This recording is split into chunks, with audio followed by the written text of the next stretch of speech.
you say yes to the offer to join TV5? I think ang number one is I like challenges. Seeing na dapat siguro magkaroon ng third floor. So sabi ko, sige, I'll help in the developing TV5 to be a more competitive TV station. Hindi naman kailangan maging number one. Siya competitive. Makakasabay. And mabigyan ng break ang madami nating mga artists na tingin ko naman na mabigyan lang ng tamang break potential superstar na kagaya din na nasa channel 2 at 7. How about the budget? Paano po ba nagsimula yung usapan? Sorry? Usapan between you and the network. Paano po nagsimula?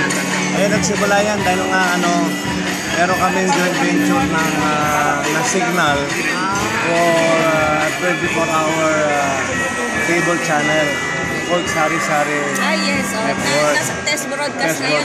So, dinagdag yun sa aking ginagawa. So basically, ginagawa dito, part ng joint venture namin ng PLDT o signal. So, dinagdag na lang yun.